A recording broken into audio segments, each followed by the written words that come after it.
우리 말씀의 제목 같이 한번 읽어보겠습니다. 시작. 경외함을 가르치고 배우라. 경외함을 가르치고 배우라.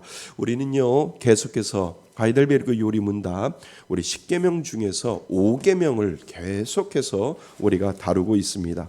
5계명이 뭐라고요? 내 부모를 공경하라.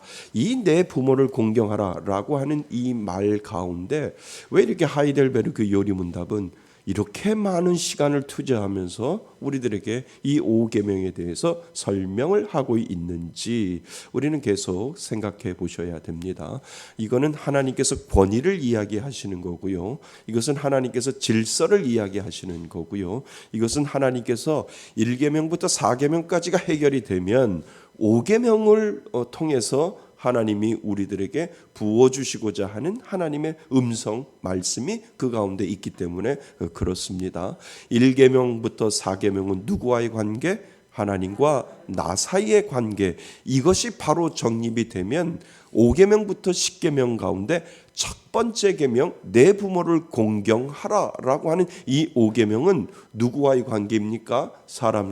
사람과의 관계에 대해서 설명을 하는데 왜 하나님은 특별히 5계명부터 시작하여 10계명, 9계명에 내 부모를 공경하라라고 하는 말씀이 들어갈 수도 있고 7계명에 내 부모를 공경하라라고 하는 말씀이 들어갈 수 있는데 왜 사람과의 관계 속에서 5계명이 먼저 내 부모를 공경하라라고 하는 이 부분이 들어가야만 했는지를 우리는 계속해서 우리들의 마음속에 질문을 던지셔야 됩니다. 그 이유를 아시죠? 아시잖아요. 어찌 부모를 공경하지 아니하면서 어찌 하나님을 공경하느냐? 그러니까 가정에서의 질서의 하나님, 교회에서도 질서의 하나님, 부모에게 삿대질하고 부모에게 대들고 부모에게 쌍눈을 뜨면서 막 부모에게 대들면서 어찌 하나님 사랑한다고 교회에 와서 눈물 흘릴 수 있느냐? 하나님은 이율배반적이라고 이야기를 하는 거예요. 부모에게 공경할 줄 알면 보이지 않는 하나님에도 순종하고 공경하고 하나님을 진정 사랑할 수 있다는 거예요. 반대로 얘기해서 내가 하나님을 사랑한다고 하면 육신에 보이는 아버지와 어머니한테 불효하지 못한다는 거예요. 그러니까 내가 예수 믿으면 부모한테 가서 이상한 소리 못한다는 거예요. 이것은 쌍방의 관계라는 거예요. 쌍방의 관계. 이 관계가 해결이 되면 6계명, 7계명, 8계명, 9계명, 10계명까지 모든 것들이 해결되기 때문에 저는 이 하이델베르크가 왜 이렇게 계속해서 제4문, 104문 이 5계명에 머물러 있는지를 하나님이 주시는 은혜가 얼마나 큰지 자꾸 깨닫게 되는 거예요. 부모에게 성공하면 하나님 앞에도 성공하는 거예요. 하나님 앞에 성공하면 그 자녀가 땅에서도 장수하고 잘 된다라고 하나님께서 약속하여 주셨거든요. 그래서 5계명이 우리들에게 중요한 겁니다. 그래서 부모에게 우리는 잘하는 거고요. 왜? 내 안에 하나님 앞에 잘하는 그 DNA가 우리 안에 들어있기 때문에 그렇다는 거예요. 그러니까 부모에게 못하면 내 안에 하나님이 하나님이라고 하는 하나님 앞에 잘해야 된다는 그 DNA가 있을까요? 없을까요? 없을 수 있다는 거예요. 우리의 삶의 생활 습관 때문에 그리고 자라온 성품 때문에 부모에게 잠깐은 못할 수 있어요. 그런데 계속은 못한다니까요. 예수를 믿으면. 이해되시죠? 예, 내가 부모한테 막 소리 지를 수 있어요. 그리고 부모한테 막 대들 수 있어요. 그런데 돌아서면 아이고 하나님 왜요? 우리 안에 성령님은 가만 내두지 않거든요. 야 네가 그렇게 하면서도 하나님 앞에 잘하고 하나님 사랑한다고 네가 할 수 있냐? 라고 성령님이 계속 꼬챙이를 들고 계속 찌르는데 그 감당을 못 하잖아요. 그러면 뭐예요? 아버지한테 가서 엄마한테 가서 뭐예요? 무릎 꿇고 우왕 죄송합니다라고 울잖아요. 그게 믿는 사람의 본이지요. 아버지하고 나하고는 이제 엄마하고 아버지하고 나하고는 오늘부터 의절입니다. 끝입니다. 이런 사람 있잖아요. 그리고 안 가잖아요, 명절에도. 그죠? 이거 믿는 사람은요, 하나님이 계속 찔러요. 형제들 간에도 안 만나는 거 그것도 찔러요. 계속 내가 안아줘야 되고, 내가 품어줘야 되고, 내가 해야 되는 거예요. 내가 괴로워서 못 살아요. 제가 언제 한번 설교했잖아요.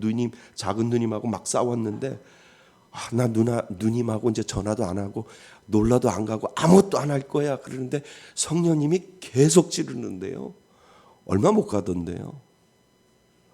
하나님, 알겠습니다. 제가 잘못 한 게 있겠지만 누이도 잘못한 거 있겠죠. 근데 제가 권사님 미안해요. 권사님, 누이가 권사님이니까 권사님 죄송해요. 이 김 목사가 잘못했어요. 그랬더니 이제 김 목사 나도 잘못했어. 이렇게 되는 거예요. 왜요? 나도 괴로워서 잠을 못 자니까 하나님 빨리 해결하고 이거 해결하겠습니다라고 하는 그 마음을 하나님은 가만히 내두지 않는다니까요. 내 안에 누가 계시기 때문에, 하나님이 계시기 때문에 그렇다는 거예요. 근데 내 마음에 그런 찔림이 없다라고 하면 자꾸 봐야죠. 내 자신을. 내가 정말 믿나?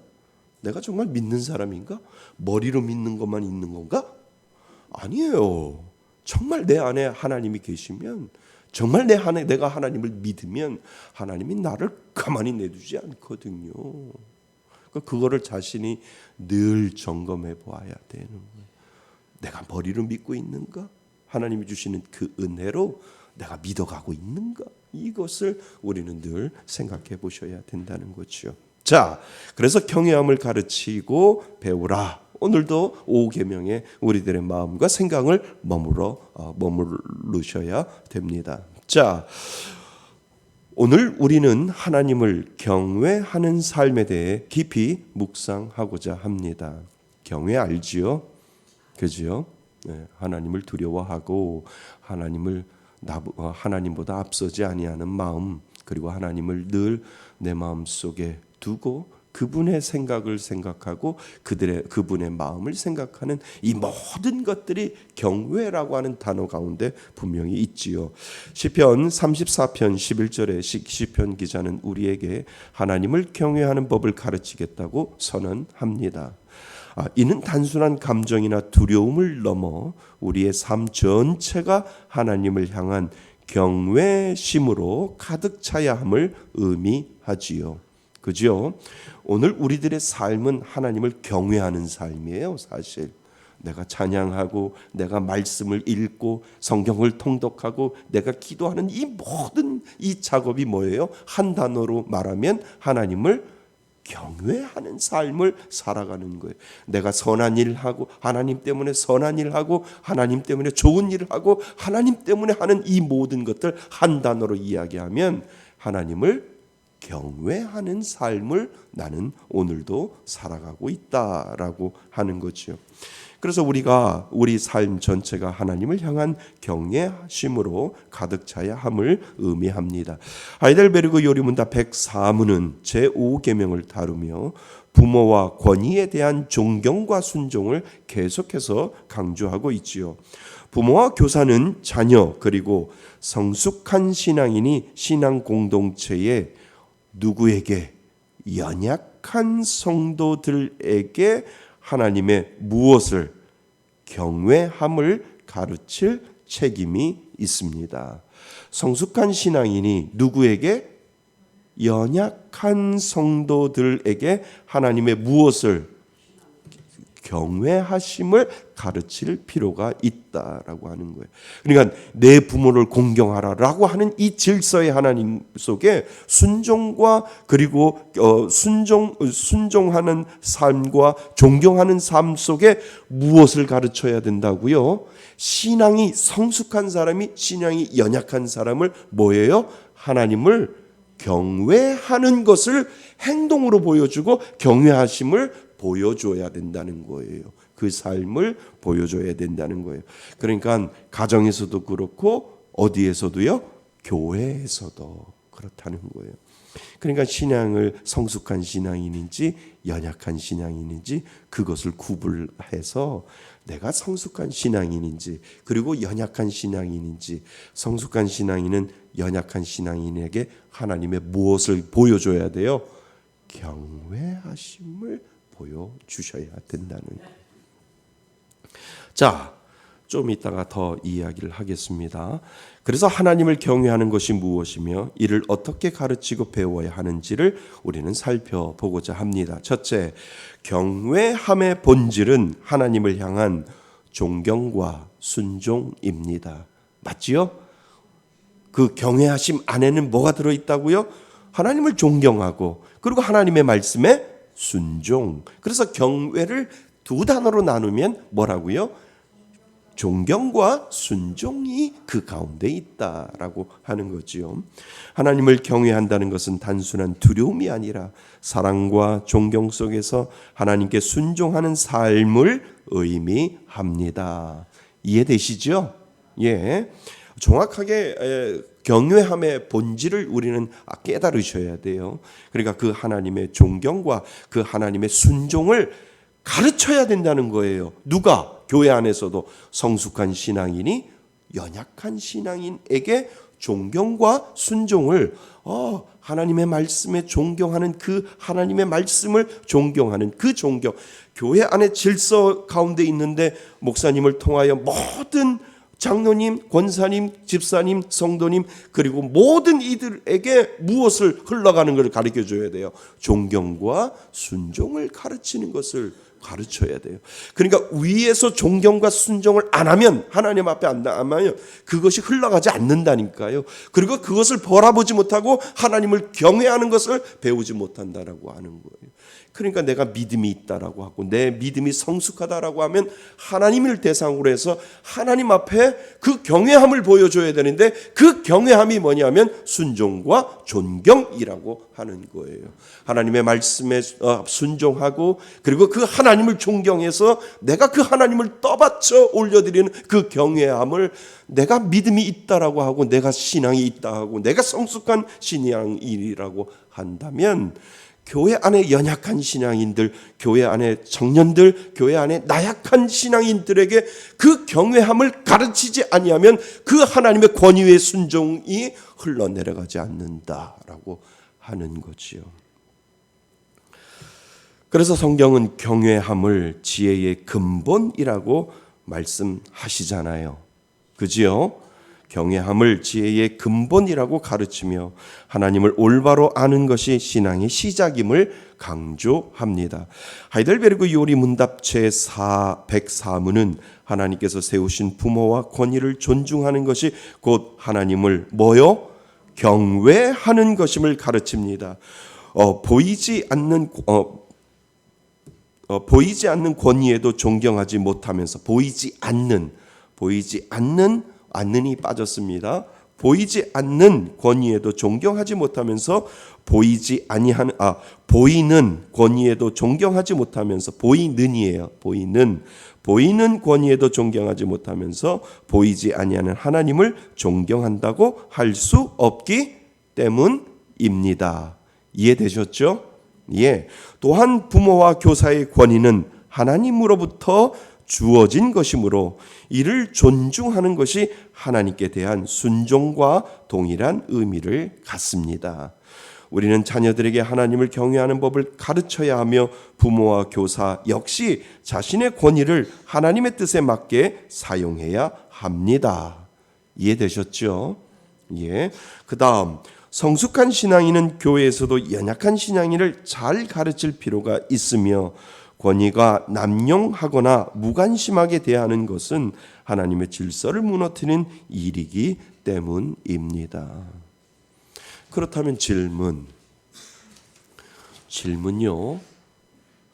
누가 성숙한 신앙인이고 누가 연약한 신앙인일까요? 질문. 누가 성숙한 신앙인이고 누가 연약한 신앙인일까요? 헌금 많이 하시면 성숙한 신앙인이죠?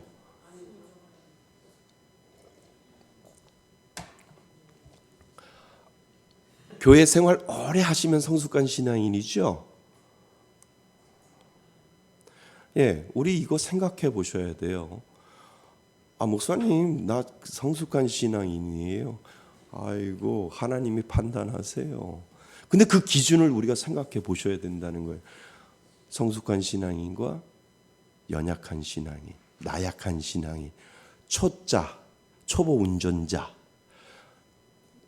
모범 운전자, 이렇게처럼 성숙한 신앙인과 나약한 신앙인을 하는데, 목회자는 뭐를 보고 판단할까요? 아우, 저 권사님은 성숙한 신앙인이야.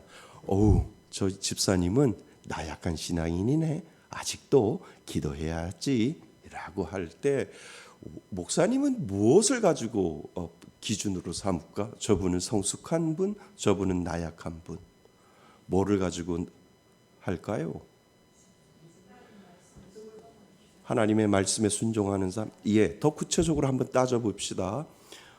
성숙한 신앙인과 나약한 신앙인은요, 신앙의 기본을 가지고 딜하는 사람.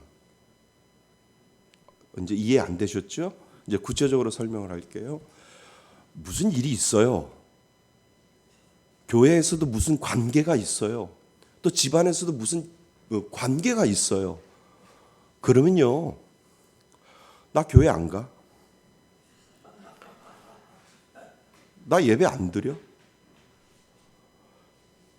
무슨 일 있어도, 그러니까 예배를 가지고 딜을 하는 거예요. 무슨 말인 줄 알아요? 집에 무슨 일이 있어요. 그래도 예배는 드려야지. 와서 한 시간이라도 내가 무슨 일이 있어도 하나님 앞에 예배는 드려야지. 그런데 오늘 내가 무슨 딜을 하는 거예요. 무슨 일이 있으니까 나는 오늘 교회 못 가. 이게 연약한 신앙의 기준이에요. 그러니까 가장 인간으로서, 아니 신앙인으로서 가장 기본 가지고 하나님하고 딜을 하는 사람, 이것을 가지고 우리는 뭐라고 했냐면 성숙한 신앙인이냐 연약한 신앙인이냐. 나 오늘 저 집사님하고 싸워가지고 나 저 교회 가서 예배 안 드려. 왜 하나님하고 그런 그 예배 가지고 딜을 하느냐는 거죠. 나 기도 안 해. 나 그 권사님 나 정말 싫어서 나 교회 기도 안 해. 왜 가장 기본적인 것 가지고 딜을 하느냐고요. 이것이 연약한 신앙이라는 거예요. 무슨 말씀인지 이해되세요? 아이고, 하늘이 무너져도 내가 지금 맹장이 걸려서 그 수술을 해도 내가 지금 병원에 누워 있는데 잠깐만요. 나 지금 외출 1시간만 하고 올게요. 내가 죽지는 않잖아요. 그러니까 내가 지금 택시 타고 가서 교회 가서 예배 드리고 올게요. 이게 성숙한 신앙인이잖아요. 아이고, 배 아파. 아이고, 다음 주도 가지 말까? 예배 가지고 딜을 하지 말라는 거예요. 기도 가지고 딜을 하지 말라는 거예요. 나 오늘 마누라하고 싸웠거든? 나 교회 안 가. 이게 연약한 신앙인이라는 거예요. 내가 성숙한 신앙이면 오늘 배우자 마누라하고 아내하고 싸웠어요. 그러면 어디로 가야 돼요? 교회로 가야 되는 거예요. 주여, 주여, 오늘도 싸웠습니다. 내 마음이 찢어져도 하나님 앞에 예배는 드리겠습니다. 이것이 성숙한 신앙이라니까요. 그러니까 여러분들은 다 성숙한 신앙인이죠. 아멘 하셔야 돼요. 아멘. 네. 제발 신앙인으로서 기본 가지고 딜하지 마세요. 그러면 목사는요, 아직도 더 성숙해져야 되겠구나. 성숙해져야 되겠구나. 눈물을 흘려요. 가슴 아파요. 잠깐만요. 싸우더라도 예배 끝나고 갔다 올게요. 예배 좀 갔다 오고, 나 예배 갔다 오고 그리고 합시다. 이게 신앙이라는 거예요. 이게. 제가 전도사 때 저희 그 교회하고 영국에 있을 때 교회하고 한 1시간 차로 가야 되잖아요. 빵꾸가 났어요. 교회도 자동차가 펑크가 나가지고 교회 가려면 벌써 예배가 다 끝났어요. 그래서 목사님한테 전화했어요. 근데 목사님이 예배가 끝나도 와야 은혜예요. 저는 그게 은혜가 되는 거예요. 그래서 갔어요. 정말 예배 끝났어요. 그런데 성도님들이 와우, 전도사님 오셨네.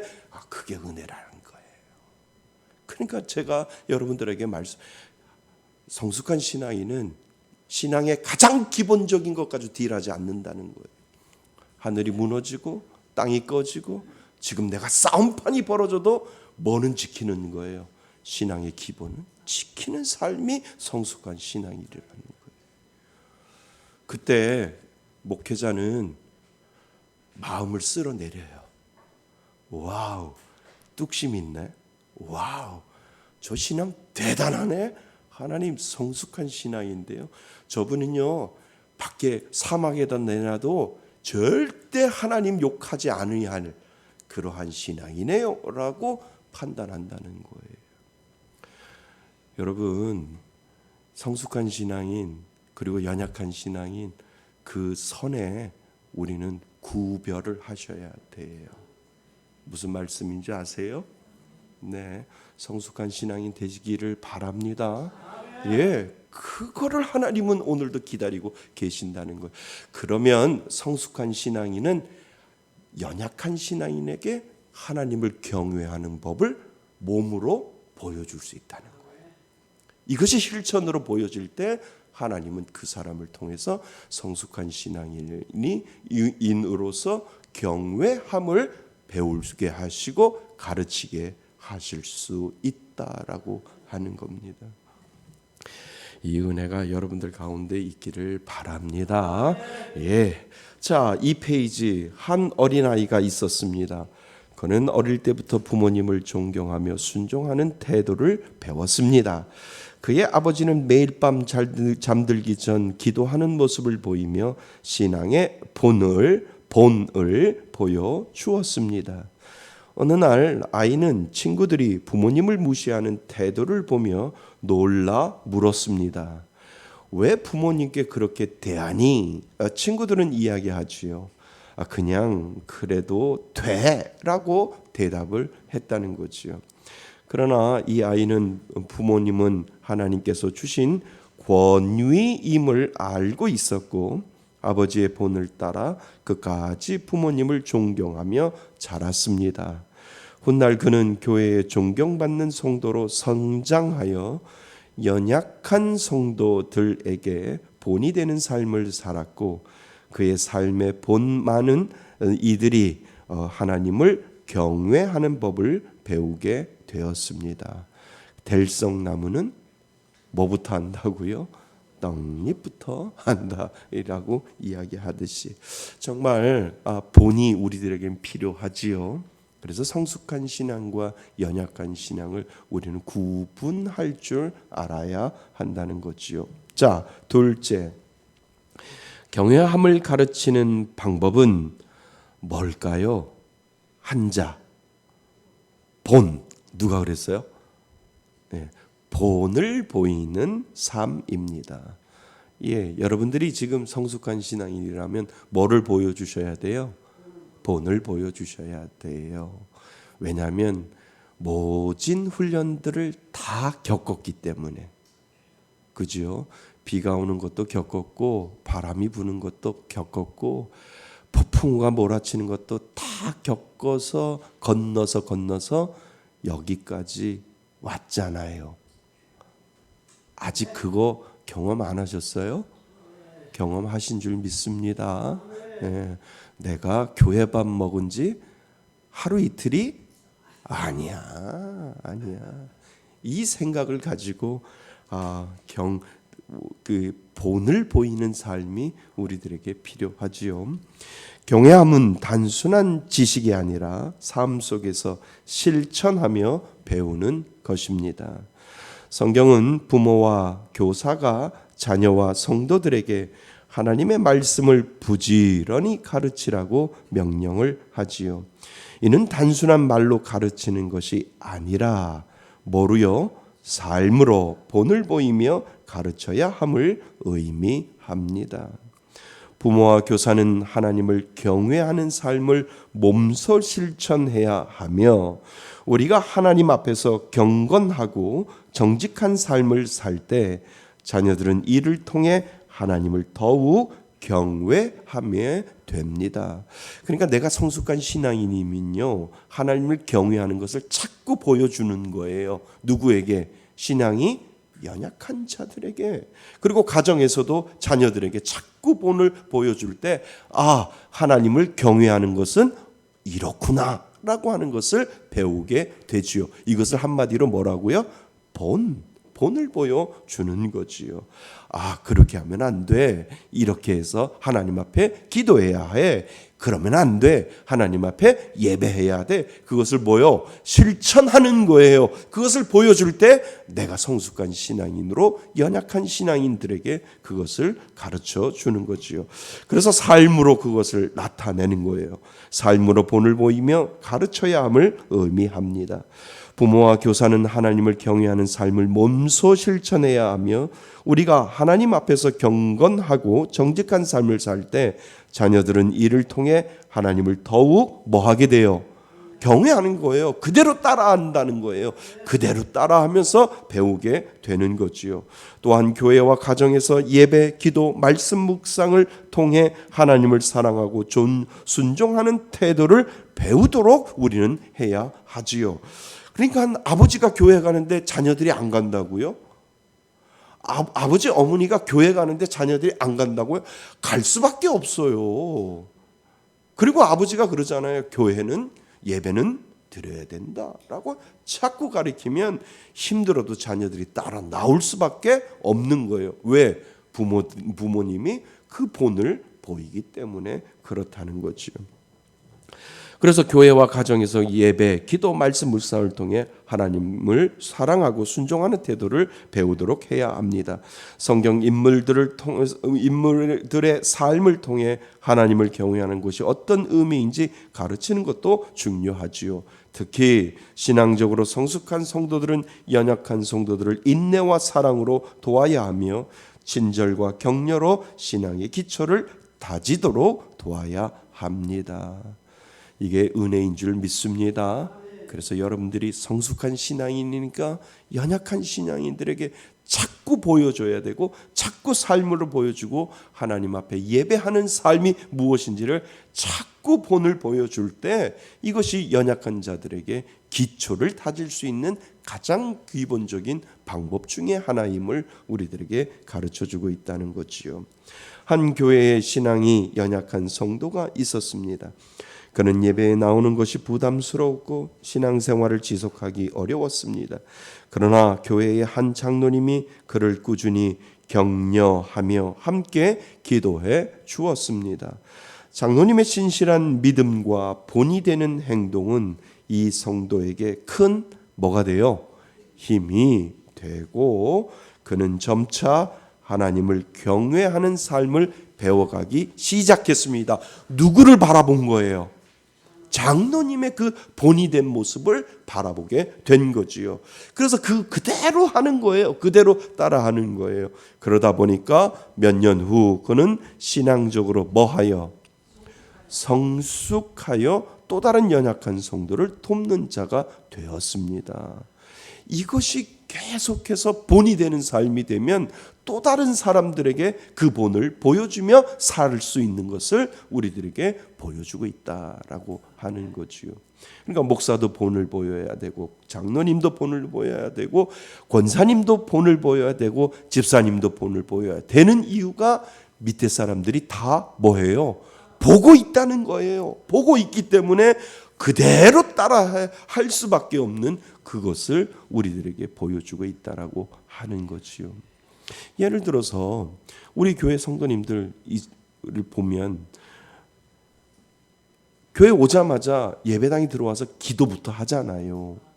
그것을 장로님과 그것을 권사님들이 본을 보여줄 때 밑에 성도님들, 지금 연약한 성도님들, 교회 오면 뭐부터 해야 돼요? 기도부터 하는 것을 배우는 거예요. 이것이 기본적으로 배우는 것이 그냥 기도하세요가 아니라 뭐요? 본을 보이는 거예요. 자연스럽게. 그러면 뭐를 배우는 거예요? 교회 오면 자연스럽게 기도부터 하나님 앞에 드리고 시작하는 거구나라고 하는 것을 배우게 된다는 거지요. 이것이 교회에 내려오는 전통이 되고 이것이 좋은 전통이 되고 좋은 신앙의 모습이 된다라고 하는 거예요.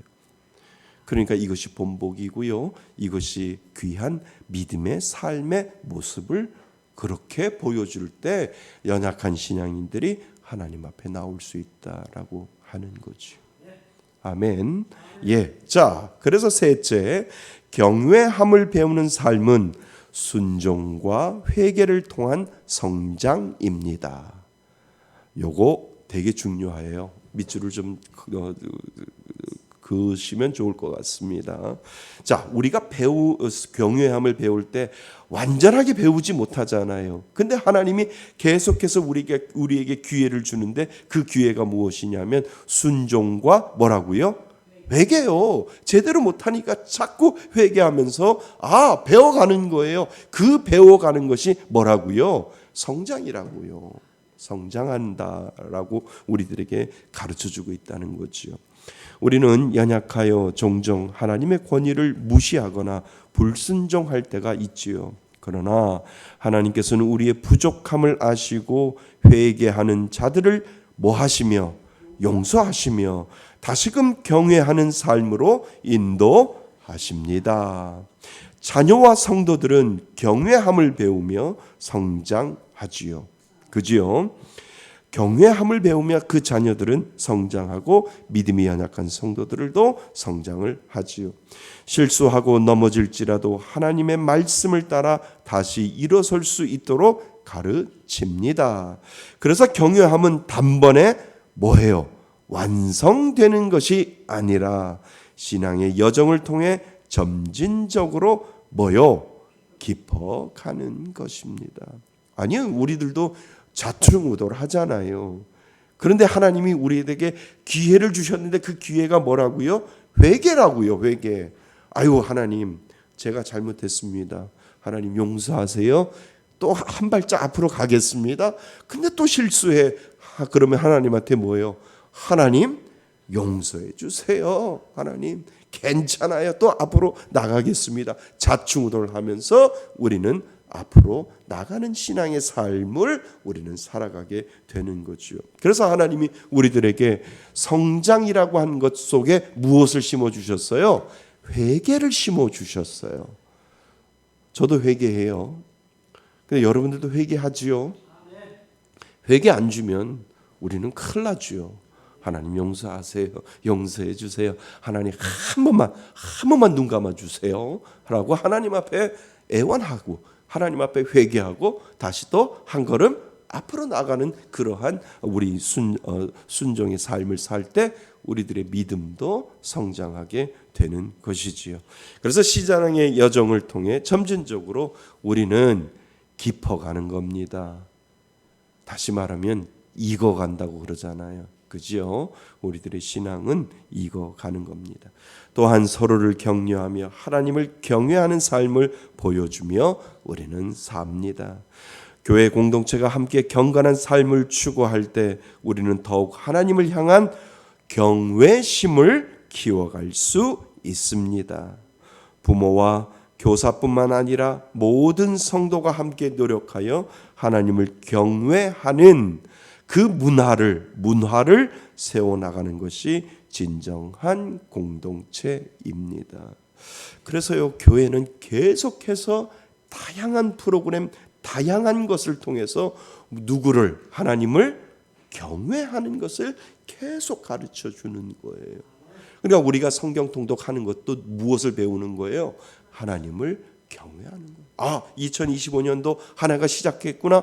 하나님의 말씀으로부터 시작해야지라고 하는 것을 먼저 가르치면서 말씀을 경외하는 것을 먼저 내 마음속에 가다듬고 올해 시작할 때 하나님의 말씀으로 나를 덮어서 하나님의 말씀대로 경외하며 그 말씀에 순종하며 내가 살아가야지라고 하는 것을 배우기 위하여 50일 성경 통독을 하는 이유가 바로 거기에 있다라고 하는 거예요. 잘 따라오시지요? 말라기 끝났습니다. 그리고 어디 들어가고 계셔요? 마태복음. 계속 신약 이제 시작을 했습니다. 어떤 분이 목사님 벌써 마태복음이에요? 이러신 분들이, 그러니까 그분은 안 따라오신 거예요.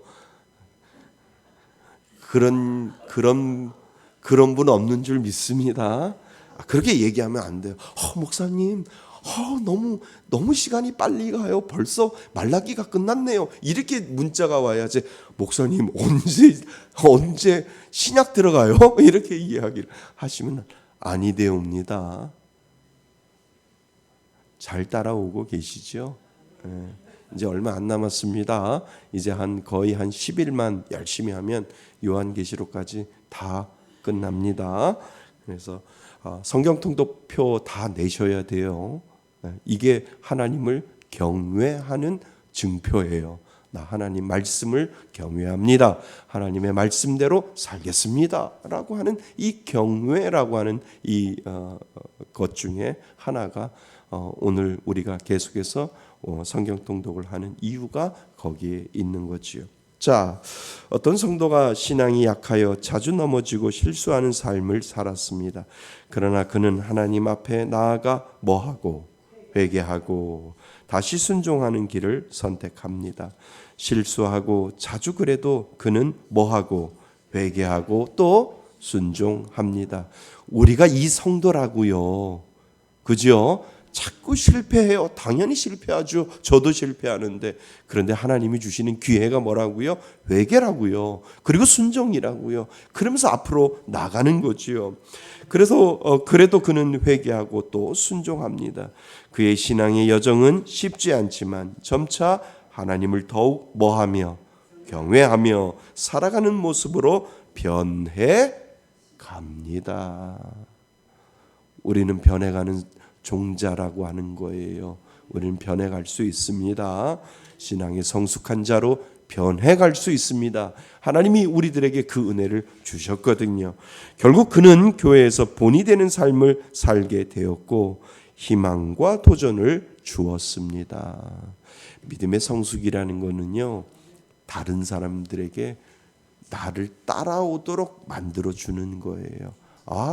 저렇게 살면, 저렇게 신앙생활하면 정말 믿음이 성장하고 하나님을 닮아가는 삶을 사는구나라고 다른 사람들이, 믿음이 연약한 사람들이 그것을 보면서 하나님 앞에 나아갈 때 진정한 경외심을 가르쳐 주는 것이고, 그것을 통해서 하나님을 따라가고 하나님을 배워가는 믿음의 공동체가 더욱더 성장할 수 있음을 우리들에게 가르쳐 주는 거죠. 우리 교회 가만히 보니까 많이 성장했어요. 참 감사. 8년 8살 8년 차 이렇게 보면 참 그 처음 할 때는 저도 미숙하지요. 목회하는 저도 미숙하지요. 교회라고 해서 개척했다고 해서 오시는 분들도 다 미숙하지요. 아니, 목회자가 미숙한데 성도가 온전하겠어요? 다 미숙해요. 그런데 하나님이 거기에서 훈련시켜서 목사는 목사 나름대로 하나님이 깨지고 이리 치고 저리 치고 해가지고 또 만들어 놓고 또 회개시키고 또 앞으로 가게 하고 또 성도들도 앞으로 가게 하고 그 가운데 나 싫어요라고 떠난 사람도 있고, 나 이거 훈련 받기 싫어라고 떠난 사람도 있고, 그래도 하나님, 여전히 나는 하나님 믿습니다라고 하면서 이곳에서 묵묵히 훈련 받겠습니다 라고 하는 그런 분들도 계속해서 따라오고 있다라고 하는 거지요. 바라기는 저하고 끝까지 갔으면 좋겠어요. 그냥 딱 그 생각하세요. 그냥 그래, 여기가 내 집이니거니 하고 하나님이 부르시는 그날까지, 하나님 여기서 잘 신앙생활 하다가 하나님이 부르시면 가겠습니다. 여러분들의 마지막 교회가 이 종착역이 여기가 될 줄 믿습니다. 네. 뭐 하다 왔니? 아유, 말씀에서 교회 섬기다 왔잖아요, 목사님. 하나님 못 보셨어요? 이렇게 이제 얘기할 정도로 그렇게 됐으면 좋겠어요. 제가 떠나도 여기 있으세요. 아멘도 안 하시. 제가 떠나도 여기 계셔야 돼요. 자, 결론. 하나님을 경외하는 것은 단순한 감정이 아니지요. 그지요? 우리의 삶 속에서 나타나야 하는 중요한 신앙의 태도입니다. 경외는 보여줘야 되는 거예요. 감정이 아니라는 거예요. 우리는 하나님을 경외하는 삶을 살아야 하며 또한 다음 세대의 일을 뭐 해야 합니까? 가르쳐야 합니다. 본을 보이며 가르치고 말씀을 통해 배우며 순종과 뭐를요? 회개를 통해 성장해야 합니다. 특히 연약한 성도들에게 본을 보이며 그들이 하나님을 더욱 깊이 경외하도록 이끌어야 합니다. 아멘. 예. 여러분들은 다시 한번 생각하세요. 나는 성숙한 신앙인인가? 나는 연약한 신앙인인가? 하나님을 사랑하고 하나님을 섬기고 하나님을 경외하는 가장 기본적인 것 가지고 하나님하고 딜하지 마세요. 그거는 기본이에요. 예, 신앙인이 지키는 기본이에요. 예배 안에, 기도 안에, 교회 안 가? 이거는 뭐라고요? 연약한 신앙인이라고. 일단 그거는 다 지키고 하나님 봅시다라고 하는 그 믿음의 배짱이 우리들 가운데 필요하다는 거죠. 여러분들 성숙한 신앙인인 줄 믿습니다. 되셔야 돼요. 성숙한 신앙인. 어떠한 것에도 기본적인 것에서는 저는 딜하지 아니하고 하나님을 섬기겠습니다. 이 믿음의 고백을 하나님 앞에 올려드릴 수 있기 바랍니다. 그 은혜로 승리하시는 저와 여러분이 되시기를 주님의 이름으로 축원드립니다. 오늘 주신 말씀 가지고 우리 잠시 기도합니다.